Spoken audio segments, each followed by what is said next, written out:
हम सब यहाँ भगवान महावीर के निर्वाण कल्याणक के स्मरण के लिए एकत्रित हुए हैं।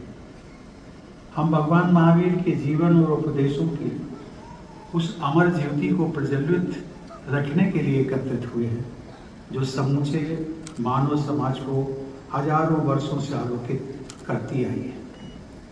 भारत देश प्राचीन संस्कृति और विद्वता की ऐसी भूमि है जिसने न केवल ज्ञान को जन्म दिया बल्कि उसे जीवन की साधना बना दिया। इस भूमि के कण कण में आत्मबोध के दर्शन का स्पंदन है। जब भी कोई व्यक्ति संसार की चकाचौंध से थक कर स्वयं को खोजने निकलता है, जब उसे अपने भीतर के संसार को जानने की जिज्ञासा उठती है और मोक्ष तक हर प्रश्न का उत्तर भारत के चिंतन में मिलता है।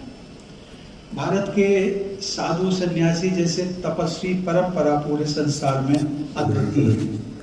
चाहे वे जैन मुनि हो, सनातन ऋषि हो या किसी अन्य साधना मार्ग के साधक, उनके त्याग, संयम और तपस्या ने हर युग में मानव जाति और समाज को नई दिशा दी है।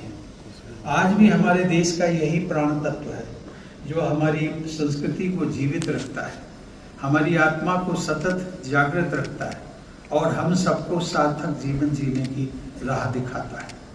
देवी और सज्जनों, इन्हीं अद्भुत आध्यात्मिक परंपराओं में जैन दर्शन का स्थान अत्यंत ऊंचा है। जैन दर्शन ने केवल नैतिक जीवन का मार्ग ही नहीं बताया, उसने न केवल सभी मनुष्यों बल्कि हर जीव जंतु के प्रति भी करुणा का संदेश दिया। जैन दर्शन कहता है कि हम सब में आपस में कोई भेद नहीं, हम सब में वही एक चेतना विद्यमान है। यही कारण है कि यहाँ मोक्ष अर्थात जन्म मरण के चक्र से मुक्ति का मार्ग तर्क, अनुभव और साधना तीनों के संगम से दिखाया गया है। जिन पूज्य तीर्थंकरों ने इस मार्ग पर स्वयं चलकर परम पद प्राप्त किया, वे महापुरुष केवल उपदेशक ही नहीं थे बल्कि जीवन के परम साधक रहे हैं।